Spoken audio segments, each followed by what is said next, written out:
I find them absolutely inspiring. Chris came with a group of guys from the VA, just like the fellows that came this morning, and we don't get to know a lot about them before they come, but they just kind of all unload from these big old vans and walk and wheel out to the arena. This one day, this young, good-looking Marine in a wheelchair, he wheels purposely out to the patio and right up the ramp, and he's waiting on us. And so when I get up to the ramp, normally I'm telling a person in a wheelchair, how to mount the horse safely. So while I'm doing that, I'm tightening the girth and and adjusting the stirrups and that sort of thing. And so I'm doing that and giving Chris my spiel, and I look up and Chris is already on the horse. And I'm like, okay, all right, so you're a horseman, obviously. He's got the rein, he's holding the reins correctly, and he's looking at me sort of impatiently. And I said, all right, so you've definitely ridden before. What's the scoop with you? And he said, well, ma'am, I was raised on a quarter horse ranch in Texas. My family breeds and raises quarter horses for work and for show and for pleasure. And he said, I'm really anxious to find out if I can go back to work. Gets me, sorry. He was a right leg amputee from about middle of his thigh down, and brain injured. And so he had some balance issues, and of course his injury was only about 2.5 months old. He didn't even have a prosthesis fitted yet. He walked, trotted, and cantered that day, and he was so happy. So happy. And the first thing he did was get on his cell phone after he got off and called his parents and said, you are never going to believe what I just did. And he said, looks like I can come back to work. And it was just it was such a great, I felt so good for him. My name's Raymond Dodd.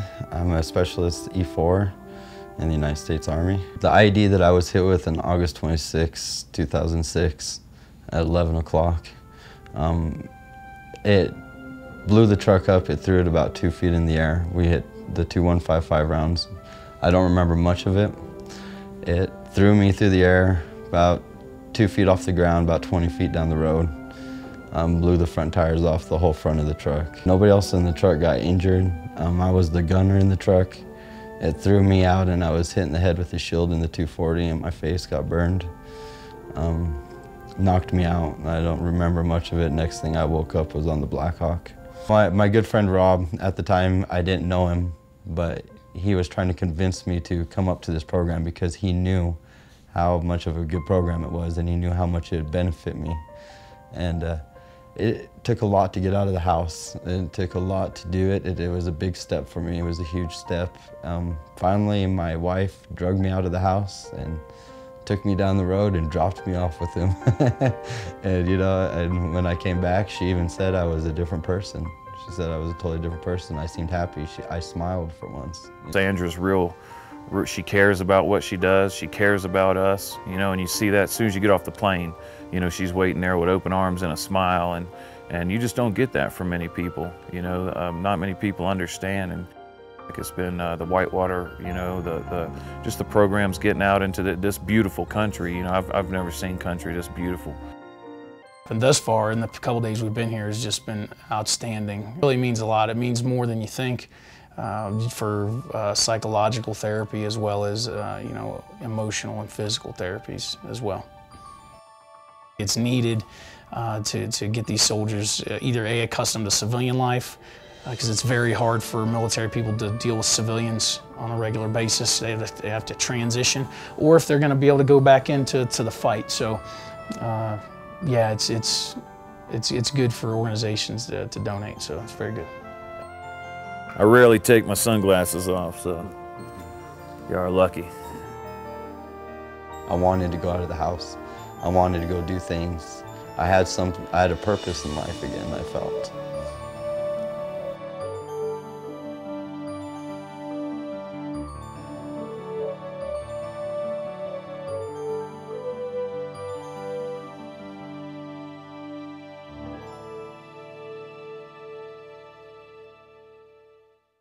Keith. I live in Pinehurst, North Carolina.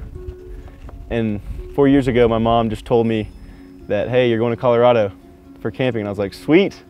So I packed all my bags and headed over. And it was awesome. And I came back every year for 4 years.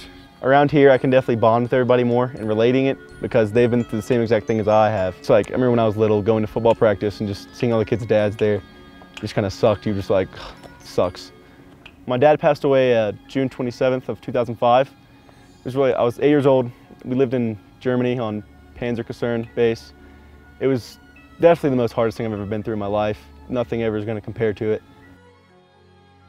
All the counselors here are amazing. I can definitely see how they try to instill everything in us. The leadership they bring, everything they instill in us is awesome. And because you see them giving their time, it makes you want to give your time back to others. It's just, they're great leaders and just people to look up to, and I look up to all of them. Back in November 2006, Major Troy Gilbert was killed in Iraq in an F-16 crash. We were friends at Luke Air Force Base at the time, and he has two boys that were really close in age to my two boys. And during his memorial service, I just really felt the calling to do something for those boys. Through the grace of God and a lot of generous folks and people willing to give up their time, the Knights of Heroes program began in 2007, was our first camp. One of the activities that we do, I think, is the most telling and the most applicable to life lessons is rock climbing. It's amazing. I mean, everyone's afraid of heights. It's the way we're born, and we're supposed to be afraid of heights. It's a natural instinct. But what we teach the boys is they're going to face challenges in life, and if they can learn to control their emotions and control their fear and control their the way they feel and overcome that, then they can do anything. 2 years before I heard about the program, I lost my husband when he died in a plane crash. And his backseater had two twin daughters. And when I heard about the program, all I could think was how awesome would it be if they had a program like that to get involved with as they got older.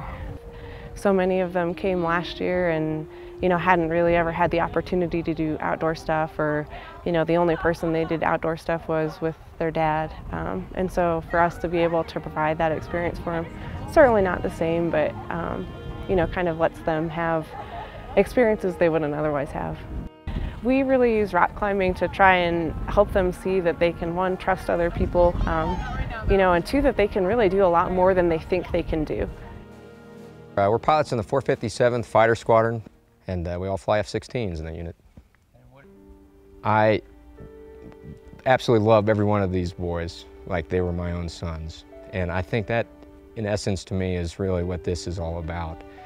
And it's something that may not stick with them when they go home, maybe next week. But it is my hope that in 5, 10 years, when they look back, that they look back at some of the folks that they have met, the mentors, and they realize that there are people in this life that love me, regardless of where I came from, regardless of who I am, and regardless of the circumstances that have unfolded in my life. And so for me, it's very simple. It has everything to do with honoring the men and women that have lost their lives. And I can think of no greater way to honor that memory than to care for their children. Very simple. The Star Foundation has been very generous to us, and obviously they recognize the needs and the importance of those needs for our military service members. They've helped us and numerous other organizations like us that are veteran service organizations help provide much needed services for injured service members and their family members all across the United States. Without funders like them, we would not be here.